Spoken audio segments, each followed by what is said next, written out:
I cleared my throat for a third time and began reading the page out loud again. Mr. Otis is an 1800-year-old necromancer that, in an attempt to gain immortality by transforming himself into a being known as a lich, failed to successfully transmute his soul into his desired phylactery and accidentally sealed himself inside of the body of his faithful pet Pekingese dog. Due to the perforation of his soul as a result of his experience, his powers have been greatly diminished and requires the near constant sustenance in the form of draining the vitality out of a willing or unwilling human host. He won't be able to do more than speak to you telepathically and maybe mess with your head a little, but otherwise he is completely harmless. My eyes looked up from the paper at the small dog sitting on the countertop of the lobby, my eyebrow raising slightly as the dog sneezed and gave a low growl. "Keep reading, worm." My eyes narrowed, but I said nothing. This had to be a trick. There was something to it. There was a speaker somewhere. The old man was a ventriloquist. Anything had to be better. Anything had to be a better explanation than an ancient, unspeakable evil speaking to me in my own head, in my own voice, in perfect English. I said keep reading. The voice barked louder in my head, the dog also literally barking to accompany the shouting voice.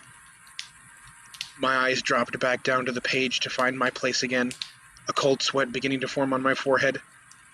The note was written in Mr. Harrod's casual way of speaking, which was even more jarring considering the subject matter. As stated, Mr. Otis requires the constant sapping of the vitality of a human host. You have been trusted with these instructions, so you know by now the sorts of regular folk that stay at this hotel. You will be responsible for replacing Mr. Otis's host should he require or ask you to do so. My mouth dried up, and I had to read that part again, and then a third time before I was able to continue. The room began to smell like Mr. Harrod's cigarettes again, and the words on the page began to shimmer and vibrate like the words had on the contract I signed when I first started working at this godforsaken place. Do not speak to Mr. Otis directly, nor should you attempt any kind of communication with him or any of his hosts after he has claimed them. You will not see him unless he needs you. He won't call or leave any messages, and he will not receive mail. Anything addressed to him and his hosts should be disposed of, as his guests are no longer who they were. They are now Mr. Otis's owner. The smell was full and complete in my lungs now, and I could feel the black, empty stare of that stupid dog burning into the side of my face while I did everything to keep my eyes on the page so I didn't pass out. My stomach was turning, and all hope that this was some sort of orchestrated joke or hazing ritual was dashed when my eyes fell upon the next sentence.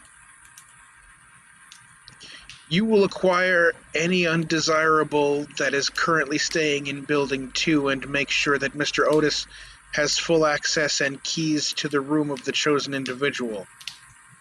If a host expires on your duty, you must dispose of the body in the furnace room of Building 1. Johnny showed you where the keys are. You will inform Angela in the morning which room it was so we can get it cleaned out for the next customer as soon as possible. I was frozen in place. The only thing moving was that bead of sweat slowly running down my cheek. I was barely breathing, both because I thought if I stood still enough no one would be able to see me, and this stupid dog and strung-out old man would just walk away on their own. I turned my head to look at Mr. Otis again and sheepishly stepped closer to him, finally getting a good look at him since I had seen him come in.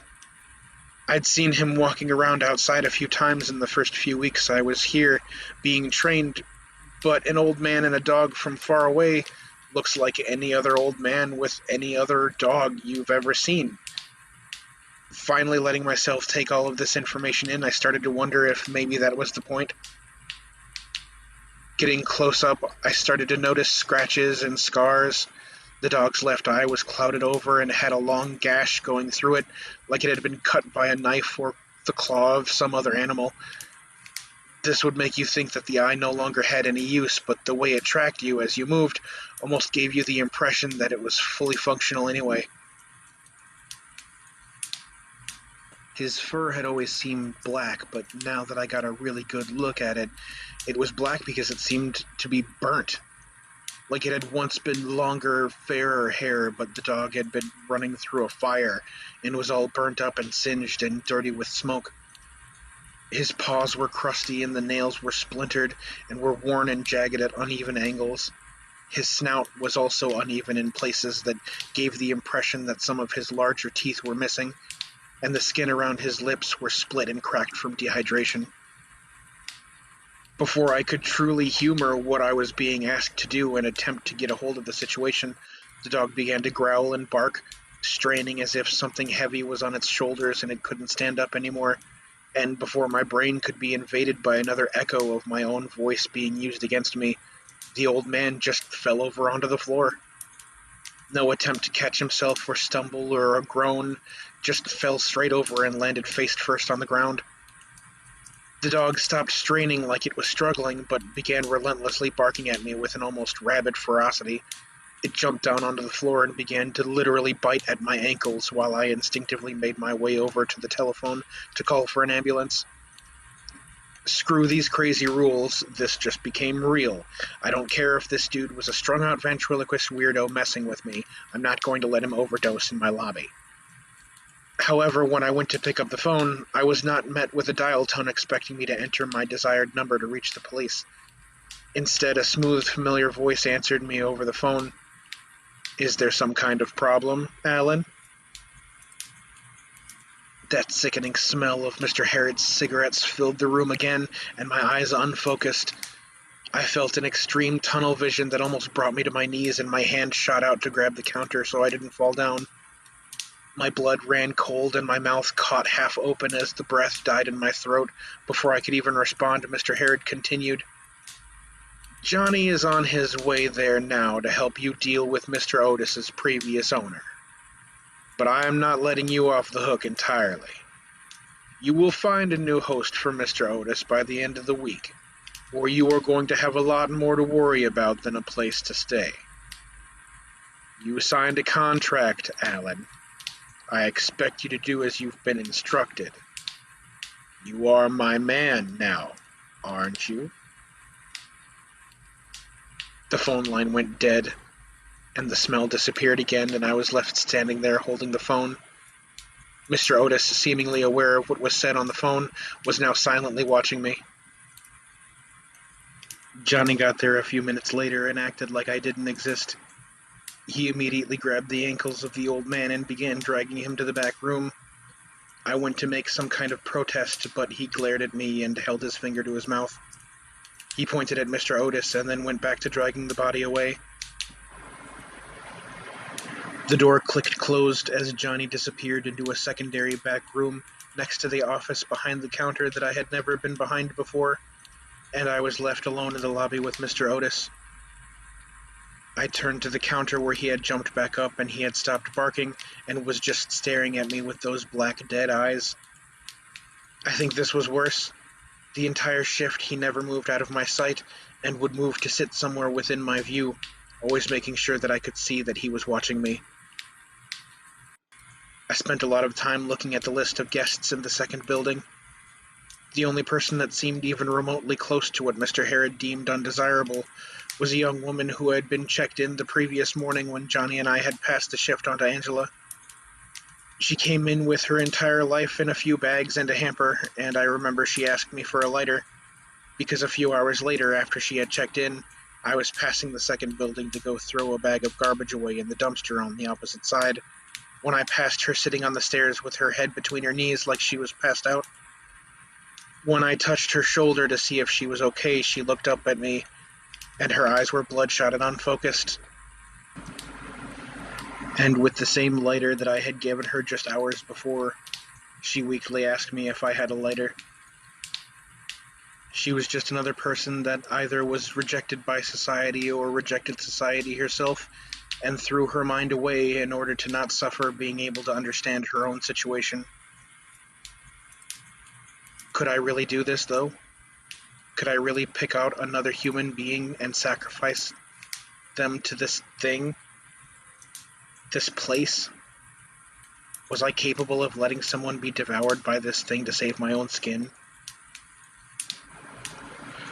The next night, I got to my shift only for Mr. Otis to be there in the lobby sitting on one of the two chairs that Mr. Harrod and I had sat in when I signed the contract that bound me to this place. I went behind the counter and logged into the computer and looked at the roster for the second building. The envelopes regarding the different guests tucked under the keyboard so I could reach them when I needed them in the moment, in case a guest needed my assistance. Before I could even address Mr. Otis, the bells for the door clattered on the glass and the door opened, and the same young girl who had asked me for a lighter came into the lobby, stumbling towards the counter to make a cup of coffee. She made an awe sound at Mr. Otis and patted him on the head before coming to the counter to ask if I had a lighter.